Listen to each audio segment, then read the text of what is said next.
Good morning. You listen to FloorDaily.net, and I'm Kemp Harr.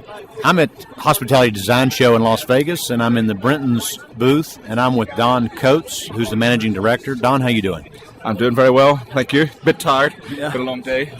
Yeah, we're at the end of the first day. It's good to be with you. You're actually known as the turnaround guy for Brintons. Brintons, as most people know, went through some financial difficulties, was a family-owned company, 235 years old. The family actually hired you, and things weren't going well financially, and you went and found the Carlyle Group as a private equity firm to come in and rescue the company. Is that right?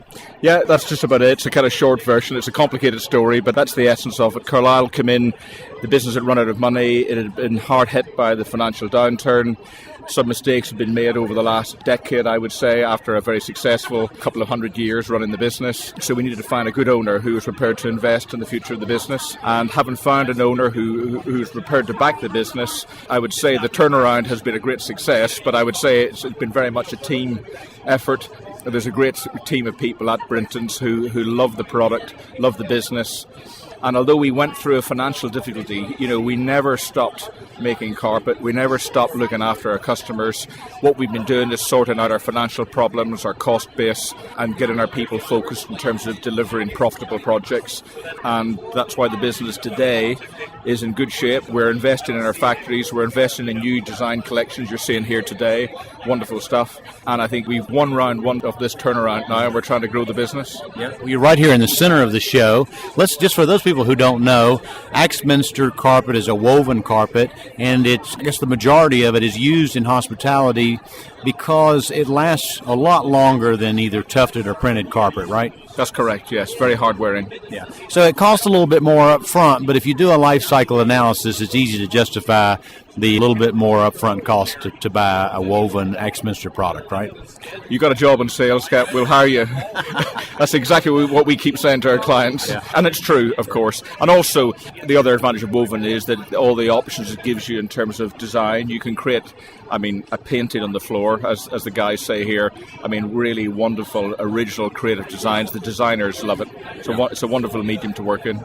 Actually, if you talk to the tufting machine companies, every time they sell a machine, this will make a product that looks just like a woven, right? Well, woven's the standard, clearly. One of the things, too, that's interesting to point out, we talk about woven, we talk about these different price points. We're here in Vegas now. When you go to all of these casinos, these major properties here, it's all Axminster carpeted. That's correct. As far as I'm aware, Axminster is still the product of choice for the casinos. Yeah. Well, let's talk about your manufacturing facilities. I think you have plants in the UK, where your home base, in Portugal and India, right? That's correct. We've got 4 factories in total, 2 in the UK, a yarn spinning operation as well as a weaving operation, then a weaving operation in Portugal, and then we have an integrated spinning and weaving operation.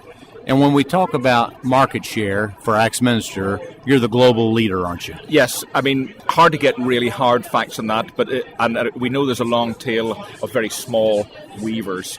But pretty much Brintons would be the market leader. I wouldn't want to put a percentage on it, but we'd be the most significant player. And then there's 3 or 4 others who you probably know that are all pretty much similar shares. So I'm sure you probably read that Jim Collins' Good into Great book as far as getting the right people on the bus and in the right chair. And that's kind of what you've been doing, isn't it? Very much so, yes. And I guess the real pleasure for me has been that in every instance, the right people have all come from within the business. Although the old management have pretty much left the business as a consequence of the turnaround. The new management today are all Brintons homegrown people, younger, enthusiastic, very engaged in the business, and that's actually made it very easy for me as a non-carpet guy coming in to try and get the rest of the organisation engaged, because I'm surrounded by experts, which makes the job easy.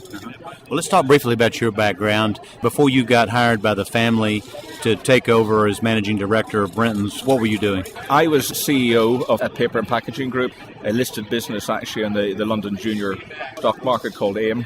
And prior to that, I spent about 20 years in the pulp and paper sector. I ran a European paper business that was a division of a multinational. So pulp and paper manufacturing have been my background. I've spent my career selling commodities, and so coming into this business, when I see the kind of products that we're selling here, which are absolutely not commodities, they're beautiful, unique, they're discrete, bespoke products for customers.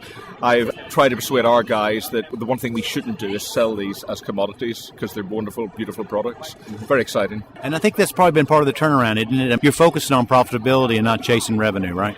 Yes. I mean, I think that, of course, volume is important in our business. You need to get a certain level of capacity filling your business. But in essence, a lot of the turnaround has been about changing the thinking, the business to more commercial thinking. And while every project is different, it is down to our salespeople to come up with an offering that reflects the value that we're bringing, not just in terms of the beautiful carpet, but it's about the whole project delivery, which is a key part of what the Brintons proposition is about. It's service, if you like. So yeah, I think the thinking's changed a lot. I guess, putting it bluntly, we're in the money-making business. Carpet making and money-making is our business. Yeah. Most people know these private equity firms are usually in for 6-7 years, and then they will look for an exit strategy. Any idea on what happens when Carlyle wants to move out? For sure. They will exit at some point. It's not an immediate priority right now. We're kind of halfway through this turnaround, and there's a lot more in the tank of this business right now. And I guess, Carlyle ultimately will want to exit at an optimum period when there's still something more in it. But I would say that the future for Brintons is to be a much more profitable business, and so any exit will be a much happier situation than the kind of distressed situation that we went through 18 months ago. Okay, Don, well, it's great to spend time with you again. We've been talking to Don Coates, who's Managing Director of Brintons, and you've been listening to Kemp Harr and FloorDaily.net.